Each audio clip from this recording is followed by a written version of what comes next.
Bonjour à tous et bienvenue dans cette nouvelle vidéo d'analyse sur les crypto-monnaies. Alors vous l'avez vu dans le titre, tout est dit, rien à faire tant que le niveau des 45 000 $ tient sur le Bitcoin. Aujourd'hui dans cette vidéo d'analyse, malgré tout on va passer un petit peu en revue ce qu'il s'est passé ces dernières semaines sur les cryptos et ce qu'on peut en attendre pour les semaines à venir. On va commencer avec l'analyse du Bitcoin en unité de temps weekly. Ici je vous ai mis à l'écran la courbe de régression dont vous avez l'habitude de la voir, la ligne verte, la ligne blanche et la ligne rouge. J'ai également rajouté des courbes intermédiaires, vous le voyez, qui servent de niveau intermédiaire, donc de support et de résistance. Alors, dans ce canal de régression, qu'est-ce qu'on voit? Eh bien, on voit qu'actuellement, le prix du Bitcoin, il est quand même extrêmement bas. Il est très proche de la droite verte. Et évidemment, vous le savez, plus on est proche de la droite verte, plus on se situe sur des bons niveaux d'achat. Et plus on est proche de la zone rouge et plus on est sur des niveaux de revente. Historiquement, vous le voyez, le prix du Bitcoin a systématiquement évolué au sein de ce canal de régression. Pourquoi c'est intéressant d'avoir un canal de régression? Bien, ça permet de relativiser les variations du prix. Lorsqu'on a un Bitcoin, par exemple, qui perd 50% de sa valeur, on ne sait pas vraiment si perdre 50% de sa valeur, c'est beaucoup ou pas. Ça dépend d'où il vient. Si avant, il avait gagné 100% ou 200% et qu'il perd 50%, c'est pas la même chose que si avant, il avait perdu 50% et qu'il en reperde encore 50% maintenant. Donc, en zoomant, eh bien, on voit qu'actuellement, on est en bas du canal de régression et donc on est sur des niveaux de risk-reward extrêmement intéressants. Vous le voyez ici, le risk-reward calculé est de 12. Ça veut dire que lorsqu'on risque 1, on peut potentiellement gagner 12. Pourquoi? Parce que vous le voyez, le niveau de support, il est extrêmement bas. Il suffit que le Bitcoin perde environ 30% de sa valeur et on arrive tout de suite au bottom qui, rappelons-le, au fur et à mesure des semaines, ne fait que monter. Actuellement, il se situe vers les 28 000 $ et le Bitcoin à 38 000, donc on en est vraiment pas loin. Concernant la moyenne mobile 200, pareil, une droite qui a servi historiquement de support au prix du Bitcoin. Vous voyez cette moyenne mobile ici sur le crack Covid en 2020, ici en 2018, 2019, également ici en 2015. C'est une droite qui systématiquement a servi de support au prix du Bitcoin sur lequel il a pu s'appuyer pour rebondir. Et actuellement, elle se situe à 21 600 $ environ et elle aussi, elle monte au fur et à mesure des semaines qui passent. Donc on voit bien que actuellement le prix du Bitcoin, il est à proximité de ces différents supports. Il est quand même assez loin de sa résistance qui est actuellement à 168 000 $ et encore une fois, plus le temps passe, plus ce niveau monte. Donc on peut s'attendre à ce que si le prix du Bitcoin repart un jour tester la droite rouge, on serait plutôt sur du 200 000, voire du 250 000 $.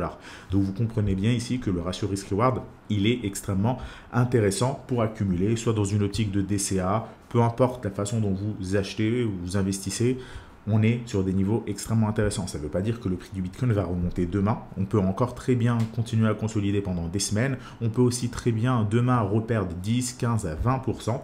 Mais on est encore une fois sur des niveaux intéressants d'investissement. Et c'est ce qu'il faut faire. Il ne faut pas acheter lorsqu'on est sur des phases d'excitation, comme on a pu l'être en fin 2017 ou un petit peu plus récemment durant la mi-année 2021. Mais plutôt essayer d'attendre des longs retracements lorsque tout le monde se désintéresse des crypto-monnaies. Et en ce moment, justement, je l'ai constaté, il y a un désintéressement sur les cryptos qui est assez massif. Ça n'était pas encore le cas il y a quelques mois, mais voilà, le désintéressement qu'on a actuellement sur les cryptos me rappelle pas mal celui qu'on avait en 2018 et justement en 2018 c'était là où on arrivait sur des bons niveaux d'achat. Donc faites très attention à ne pas acheter lorsque tout le monde parle des cryptos et plutôt essayer d'en acheter lorsque l'engouement il rebaisse parce que c'est là qu'on fait les meilleures affaires.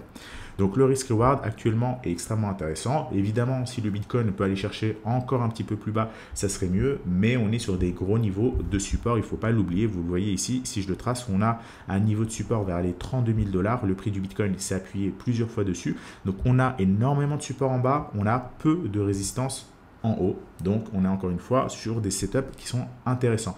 Même si on va le voir lorsqu'on va dans quelques instants basculer en unité de temps daily, le prix du Bitcoin, il range actuellement entre les 32 000 $ environ et les 45 000 $. On va également rajouter un autre indicateur en bas.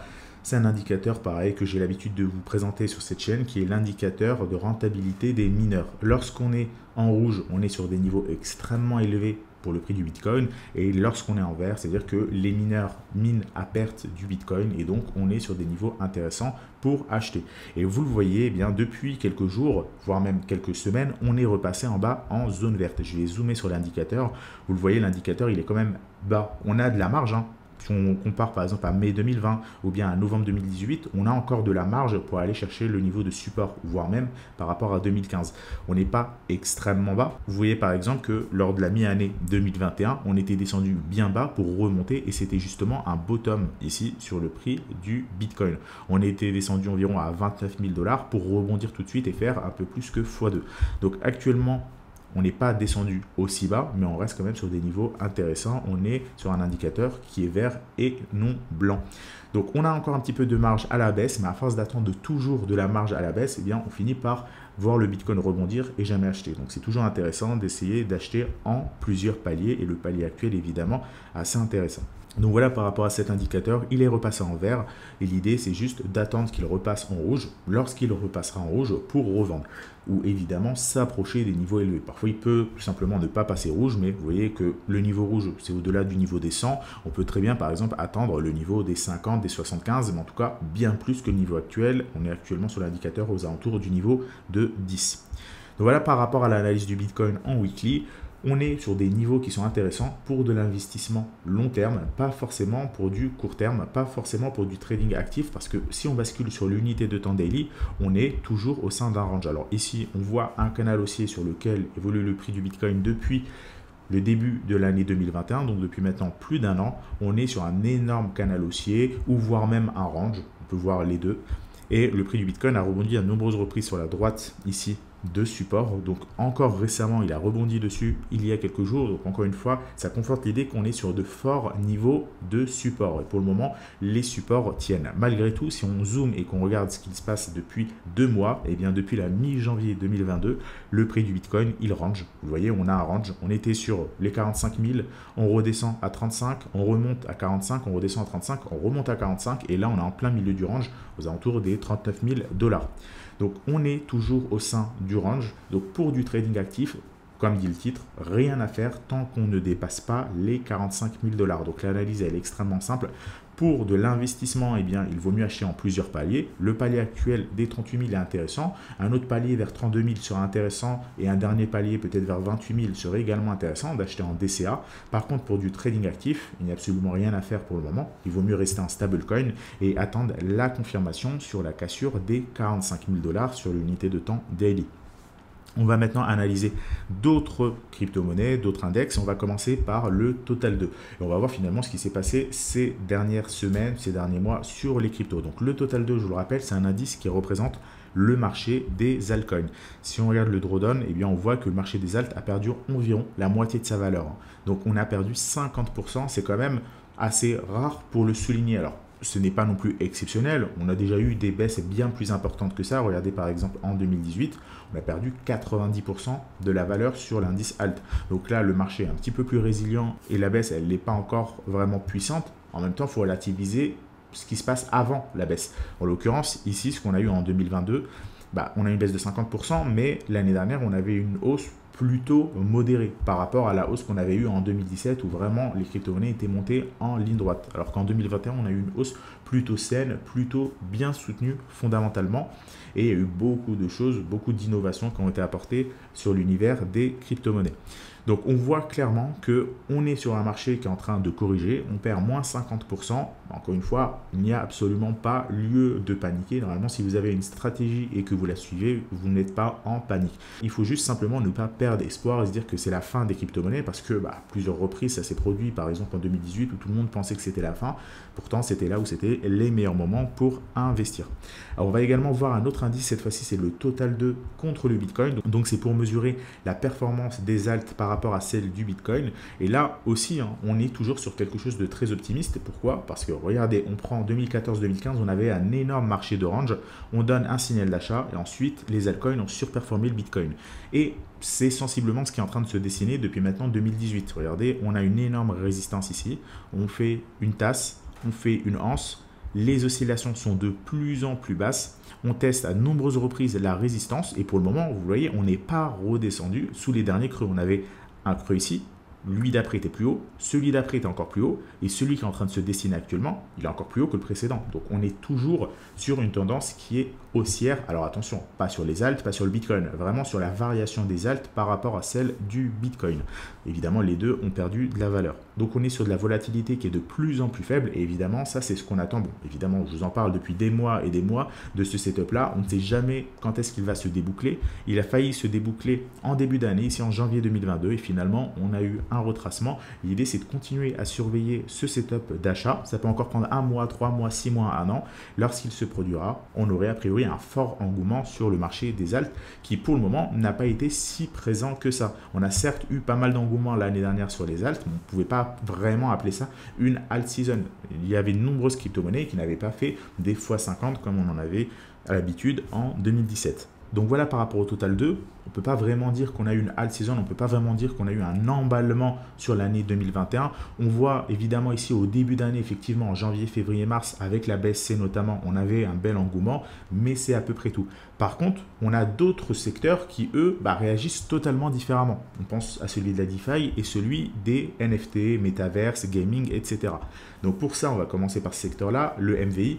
On voit que lui, il a subi un engouement beaucoup plus intéressant sur le deuxième semestre 2021, où là, il est monté quasiment en ligne droite et actuellement, depuis novembre dernier, décembre dernier, il est en train de retracer, il a perdu les 3/4 de sa valeur. Donc on voit que l'engouement, il était ici il y a seulement quelques mois sur ce secteur-là. Pour le moment, il est en train de complètement s'estomper. A contrario, sur le secteur de la DeFi, c'est beaucoup plus calme. Le secteur de la DeFi, lui, il a eu un engouement sur l'année 2020 et sur 2021, eh bien, c'était quand même assez calme. Vous voyez que si je prends le curseur ici sur le début de l'année 2021, on va dire ici, voilà, début janvier 2021, on a eu une hausse seulement, entre guillemets, de 470%. Si on compare à d'autres secteurs, c'est pas si énorme que ça. Alors, pourquoi la hausse ici, elle est intéressante contrairement à d'autres secteurs, c'est que le secteur de la DeFi, lui, il était résilient. Contrairement par exemple au secteur Metaverse qui avait une hausse, on va dire quasiment similaire, un petit peu plus, il a perdu, comme je vous l'ai dit il y a quelques instants, les 3/4 de sa valeur. Le secteur ici de la DeFi, on le voit sur le graphique, il était un petit peu plus résilient. Si on prend ici depuis l'ATH au niveau de prix actuel, on a perdu seulement 1/3 de la valeur, donc c'est quand même beaucoup moins.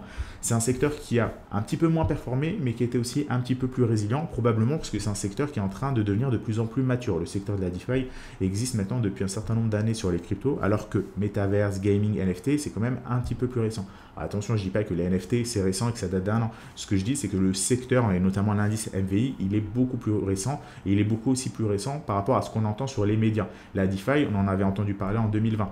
Les NFT, le gaming, le Metaverse, beaucoup moins, voire pas du tout. Donc on voit que le secteur DeFi, il est en train de devenir plus mature, tout comme, on va dire, le Bitcoin et l'Ether.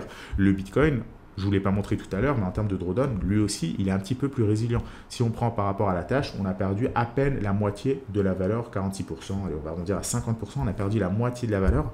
Et si on prend d'autres crypto-monnaies, par exemple une crypto-monnaie récente comme le JRT, eh bien là, on a perdu beaucoup plus. Vous voyez que par rapport à la TH, le JRT a perdu 90% de sa valeur. Donc, il semblerait que sur le secteur des crypto-monnaies, plus le temps passe et plus certaines crypto-monnaies, certains secteurs deviennent matures et donc on peut s'attendre à moins de performance à l'avenir. Donc pour ceux qui visent la performance, il vaut mieux aller sur des secteurs, on va dire, nouveaux, comme par exemple le Metaverse, le gaming, les NFT. Et pour ceux qui veulent être sur quelque chose d'un petit peu plus tranquille, un petit peu moins volatile, plutôt privilégier le Bitcoin, l'Ether, les grosses crypto-monnaies, les Layer 1 et pourquoi pas le secteur de la DeFi.